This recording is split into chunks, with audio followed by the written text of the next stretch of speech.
to the afterlife. It feels icky. It feels icky.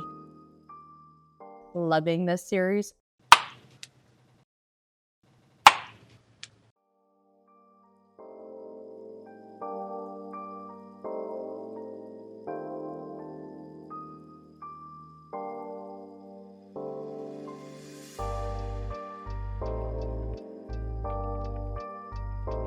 Hey y'all, it's Nat. Hope you're having a terrific day today. And for this video, we're going to be doing my Summerween reading vlog. Alrighty, if you're unaware, Summerween is a readathon which is hosted by Gabby Reads. All information for that is linked down below. Officially diving into this, it is Friday. I had today off, which was really nice. I got a lot done. Josh and I just got back from the gym and I realized, oh, I have not filmed an update yet. So I first off was focused on trying to close out my last book from June, but I did officially start into A Monster Calls by Patrick Ness, which is my read for a book that is less than 250 pages, I want to say is the prompt. In this one, we are following a young boy, Connor, who I thought his mom had passed away, but his mom seems to be in the midst of receiving chemotherapy. He is dealing with this as best he can, is really trying to help out his mom around the house. It's just the two of them, and he's honestly probably taking the best son award right now, but he's been having this recurring unsettling nightmare, and then it gets worse when he starts to see this monster in his room. The monster keeps calling to him. I'm already really liking it, I will say.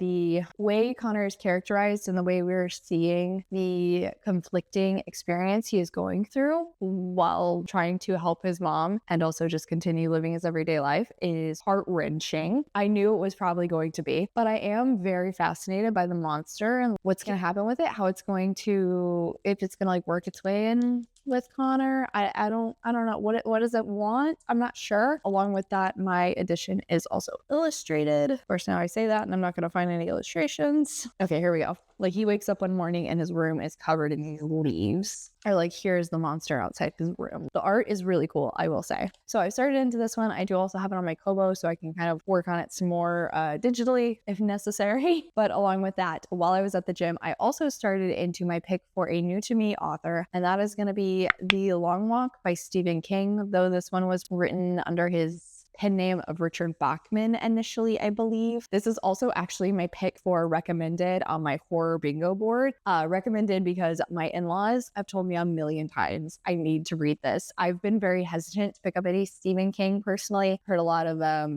not great stuff about his writing that definitely seems like it'll bug me, and I'm already starting to be a little nervous about that. But the big thing I've always been concerned about is that apparently he cannot stick a landing to save his life, and I am really curious about how that'll go in what seems to be a rather contemporary world. And we're following this teenage boy who is entering into this competition that it seems like is hosted by the military, where all of these teenage boys are going on this very long walk. And I think if they end up winning at the end, they get some gigantic amount of money. Not gotten any specifics, but like it's a lot of insinuations from it. They also have to maintain a certain speed for the entirety of the walk. They get 4 warnings for like going too slow or stopping. And if they surpass the 4th warning, they get their ticket to the afterlife. I'm about an hour in and we've already had our first contestant taken out, which I guess I'll say the gore was written very well. And I'm very interested to see how like the unsettling suspense builds with this sort of a setup, because it seems very simplistic, but I imagine it has to just wear on you as the story continues, just like it's going to be wearing on the characters. That I am very intrigued to watch unfold. Problem I'm having with this is I am an hour into the book and there has been like 3 sexualizing moments that felt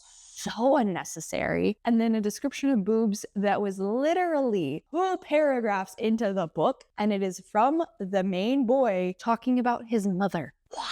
That right there is definitely one of the main issues I've heard about Stephen King's writing, and yeah, I see it clearly already. Nervous to see how that continues, because it's already bugging me at this point. As far as like, not even really the plot, but like watching the story unfold, I am pretty intrigued, I'll admit. So here's hoping I will continue to make some progress on both of those. Honestly, got back from the gym. I'm ready for a shower, but I need to film an update before I officially pass out for the night. We don't really have too many plans going on this weekend, so hopefully I will get some like decent reading done. But at the same time, I always say that'll happen and then it doesn't happen. So I'm not going to be unrealistic. If I get anything read, I'll be proud of myself.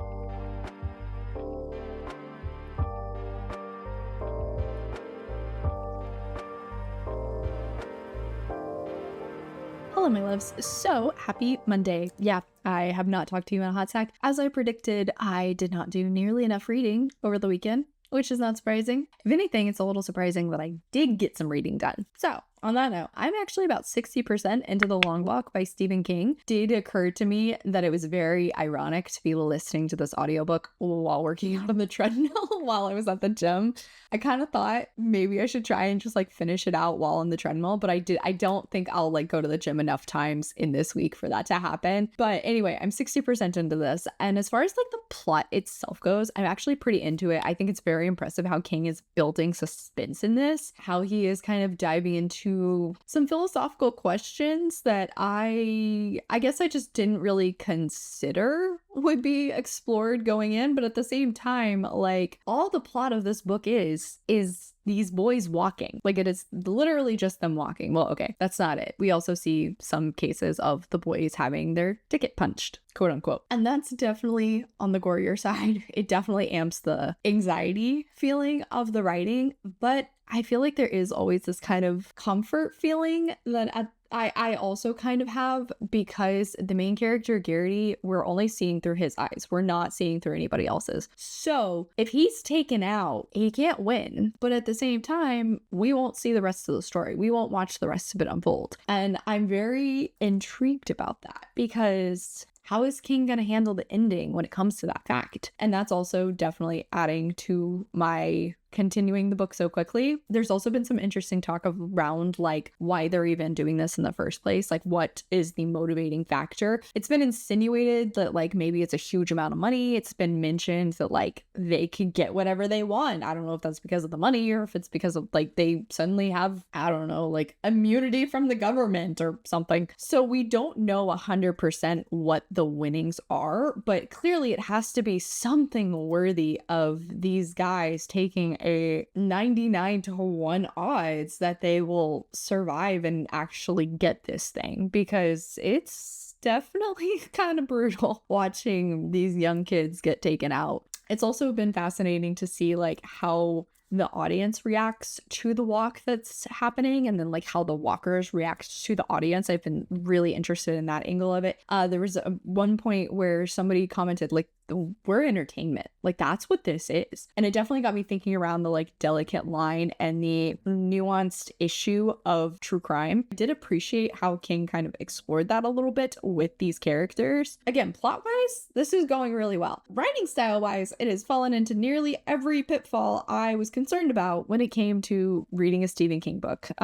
We've had the sexualization I mentioned previously, had a racial slur at this point, which the only thing in my brain I can think is that King was using it to showcase that this character is a bad guy. Still completely unnecessary. I already thought this guy was a bad dude. Did not need it. Had two offhanded comments that felt a little homophobic, had a comment that was fatphobic. So yeah, the writing is not my fave, especially because every single one of those situations, immediately my brain went to, why was this necessary? You could have gotten your point across without this line. Or in some cases, there was no point at all. The line was just inserted in there for some reason, and it just feels icky. It feels icky. The final issue I'm concerned about is Stephen King's endings. I've heard they're not great, which, as I was saying earlier, I'm really interested to see like how the book's gonna unfold, because of just like the nature of the plot. At the very least, like, it's keeping my attention very well. That's why I've already hit 60% into it. And that's something, if nothing else. On the opposite side, I have also continued on with A Monster Calls. And thankfully, I will say this is going much better. But I'm also very nervous that this is going to make me cry. It is rough. I think it is very interesting to read this, where like I have seen this book be marked as middle grade, as young adult, and yet like reading it as an adult, I just don't know if 10-year-old or 15-year-old Nat would have caught on to some of the nuances of like certain interactions the main character Connor has with, say, his grandma or his dad, his teachers, his friends, in the same way that like me as an adult is catching on to it. But even still, like, I think the writing of this is so good. It's also not exactly what I was expecting going into it. Like, the relationship Connor has with the monster is not what I knew. It's a little bit more antagonistic. The monster tells him he is going to tell him these stories, and I'm not like 100% certain as to like what the stories are for. Connor isn't either. It's really interesting to see like how things are continuing forward with that, but also unfortunately like seeing the way things are unfolding with Connor's mom. It's very impressive how so much of it is never explicitly stated. It's all in the connotation. It's all in like the way we as a society talk about cancer, talk about losing people. It's all still there, but it's all handled in this like really it's kind of making me think of like Caitlin Doughty's stuff, where like the way we talk about death is always in this like very cleaned language to kind of distance ourselves from it. It's interesting how that's done here because Connor is so in the thick of it. He might not actively be saying it, but like he knows. And it's very impressive, but it's also very rough. So I think it's very, very well done, if nothing else. I don't think I'm really going to try and start into anything else until I finish out one of those 2 books, but I did have book mail come in today, which was great. Shout out to Pango. So first off, I got Brighter Than Scale, Swifter Than Flame by Neon Yang, which is actually going to be the pick for August for my Geek Squad book club that I host over on my Patreon.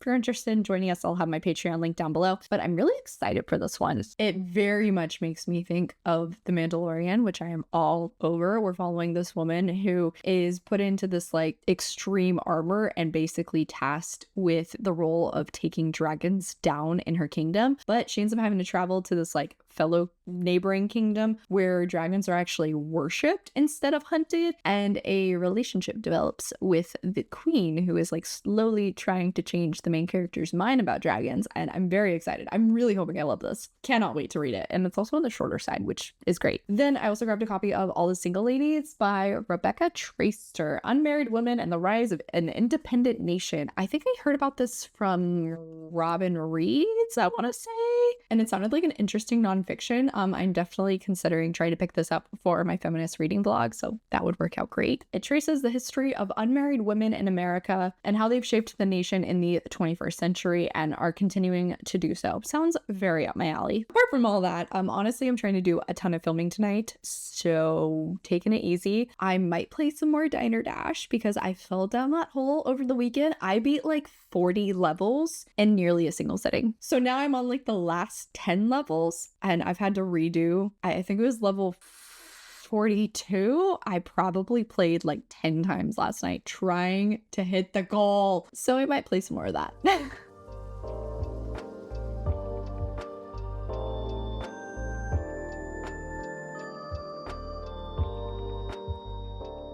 Hello, my friends. Happy Wednesday. Didn't end up filming an update yesterday, but at the very least, I did finish out a book for Summerween, thank God. So I officially closed out The Long Walk last night, and I do have very complicated feelings about this book. I do feel like this started to drag a little bit there at the end. Like, I think this maybe just went a little too long because, again, like, majority of the plot is literally just watching this group of boys go on this insanely long walk. That being said, the descent into madness we watch the main character go through is very well done. Like, it is very anxiety inducing and it becomes really oppressive, and it's just so unsettling how this feeling grows as the story continues, and the way you can see the character like losing their grip, how certain things will kind of like drag them back down to the earth, then like they just keep going. There's nothing nothing else. There's nothing but this walk. And it really does kind of cause him to dissociate all over again, and for this cycle to just happen once more, and it just keeps getting worse and worse. I will say, as far as like some of the, I don't even know if I can really say twists. Like there is sort of a twist or like a dramatic reveal at one point, and I did think that that was very well done. Feel like there was maybe one or two other things that were mentioned about the world that I was intrigued about, because it's like, hey, what does that mean? Like, what does that mean in the grand scheme of the story and like the grand scheme of what we've been watching? But like, it doesn't matter.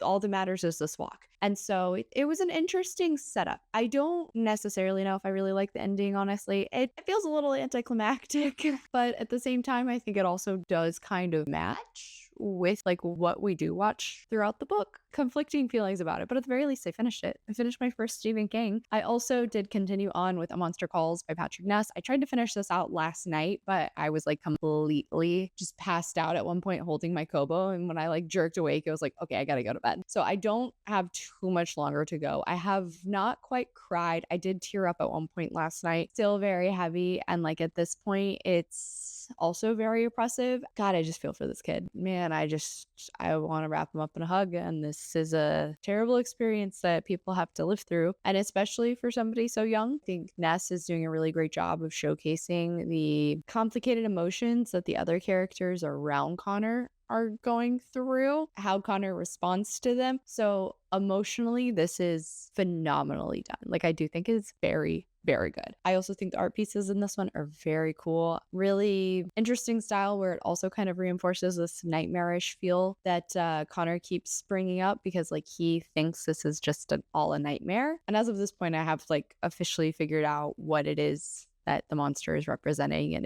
it just reinforces that a really sad feeling. So it's good. It's so good. I am concerned about what's gonna happen there at the end, because like as of this point, there's no questioning it anymore. It's kind of it's less a matter of if, and now it's more a matter of when, which just adds to the unsettling feel even more, because it's inevitable. Like, I just think Ness is doing it in such a great way. So next book I need to start into is Black Sheep. I did grab an audiobook of this from Spotify so I can try and start into it. Honestly, this is Wednesday, and I don't know if I will necessarily finish this in Summerween, but I want to try and at least start it. It's not terribly long, and I usually do get pretty sucked into Rachel Harrison's stuff, blast through her works pretty quickly. Here's hoping that'll happen with this one, but who knows?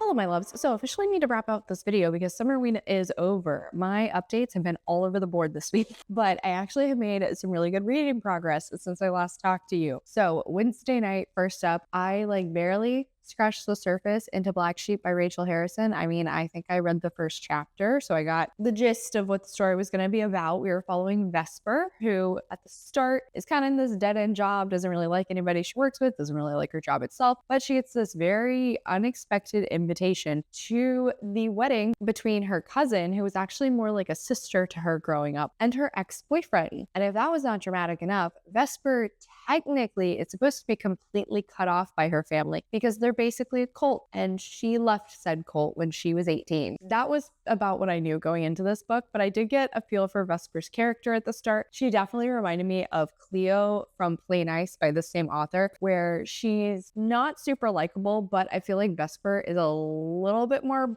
brash, a little bit more abrasive at the start. She's pretty cold at times, but I really liked her at the same time. Like, I don't know what it was about her. It's one of those where she's so the devil may care attitude that you kind of can't help but admire her for it. And so I was really excited to keep reading into this one. But I didn't have an ebook going on whenever I went to bed, so I decided to go ahead and pull up the next volume of Kaiju number 8, and that was volume 9. So I ended up reading this one on my phone in bed, meaning it was in the dark. So we actually completed another prompt that I like sort of kind of completed with a Monster Calls, but this way I actually completed it. So a little refresher, the series is following Kafka. He lives in a society where there are kaiju emergencies. While he used to be a kaiju cleanup person, now he has finally made his way onto the defense task force, something he has wanted for a very long time, after some weird circumstances end up giving him powers. And I've been loving this series so much. There isn't too much excitement going on in this one. I feel like majority of the volume is actually more character work being done around either Kafka, some of his fellow teammates, General Hoshina, and then we have some setup for events that are going to be coming. So we do get to see a little bit of Hoshina's new abilities, I guess is how we'll say. And then there's like a giant amount of setup for the next big action sequence, the next big battle we are going to be going into, which has me very, very excited because across the board, I've been liking the series so much. I really enjoy the action. I love the characters. I love Kafka so dearly. There was a great moment in this one with his fellow team members where he realized he thought something that had happened would have definitely soured the relationship they had with him, but no such thing. And it was very, very cute. I really loved it. It was very adorable. Continued on with that series, which is great. And plus, like, worked in another book that I wasn't expecting. Then on Thursday, honestly, I pretty much binged through the rest of Black Sheep all freaking day. Really liked this. So as I said, Vesper, I very much a devil may care attitude. But as the book continues on, I really liked peeling back the layers of her character and the way we were able to learn more about her and how she has become this jaded person because of the relationship she had with her family. This is definitely like a really great exploration of crazy family. Obviously, her family is also a cult, so it's really hard not to kind of also explore some religious themes within that. And I was really enjoying that as well, pairing like complicated feelings about religion with family members who are, if not like abusive, are neglectful or manipulative or narcissistic. I really liked how Harrison unfolded the story with all of those different themes. The way all of those worked into the plot also helped to expand Vesper's character and helped her to grow so that by the end of the book, she is still Vesper, but like you can definitely tell things have changed. I will say when it comes to like a